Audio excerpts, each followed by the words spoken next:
colleague of mine who's sick, so I'm going to do my best to be coherent and not ramble, but I am pretty familiar with our program, so hopefully it will be okay. First, I just really want to commend Jordan, Jasmine, and Andrew for putting this together. I think like seeing youth come together and demonstrate this level of leadership is just, it gives me hope for our future, so let's just give them a round of applause. And that said, all of us definitely need to step it up too. I'm sure you're all on the same page about that, having shown up to a strike like this, but we just need to always remember that. We have a lot of responsibility too to do our part and work towards a greener future. So Green Venture is a nonprofit. We do work all throughout Hamilton.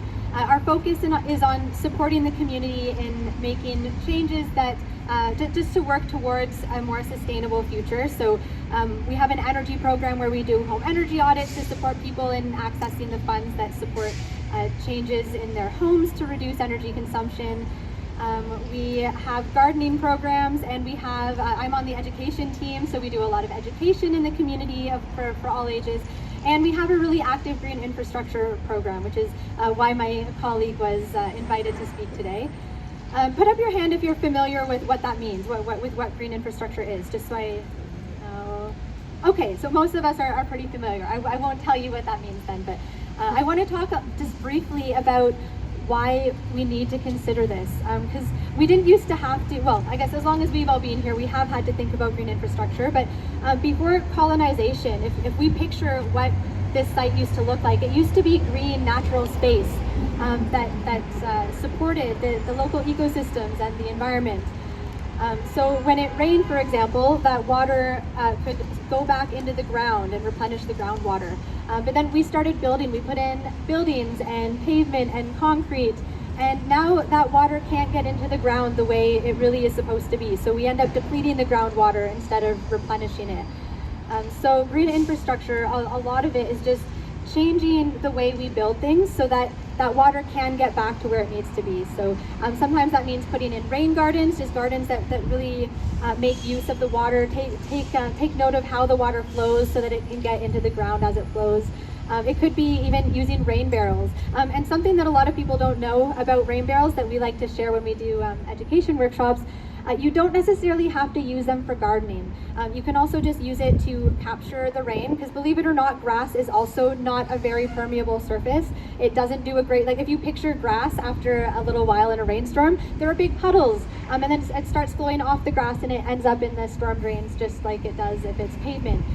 So since we have too much built space, too many manufactured surfaces to accommodate all the rain, using rain barrels to capture some of that water and then wait until the grass is no longer saturated, and then we release that water onto the grass, that lets the water go into the groundwater instead of into the storm drains and straight into the lake, which is not what's supposed to happen. So even if you don't have the space for gardens to make use of that water, rain barrels can still be a really easy and positive aspect of green infrastructure that a lot of people could put in place.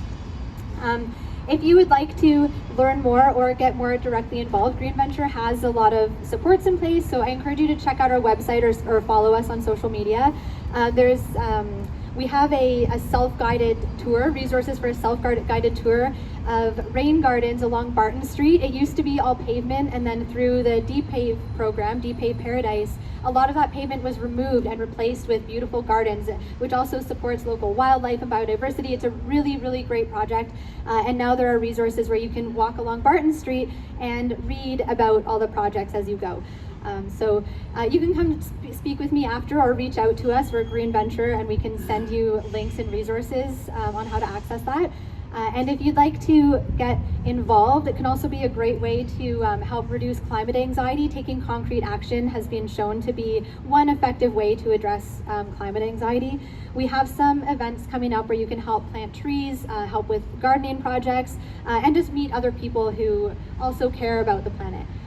So come chat with me, or I'll be over there with some of my colleagues. You can talk to any of us and we can get you set up or connected with the right people, or just check our website, greenventure.ca, or look up Green Venture on social media. And thank you all for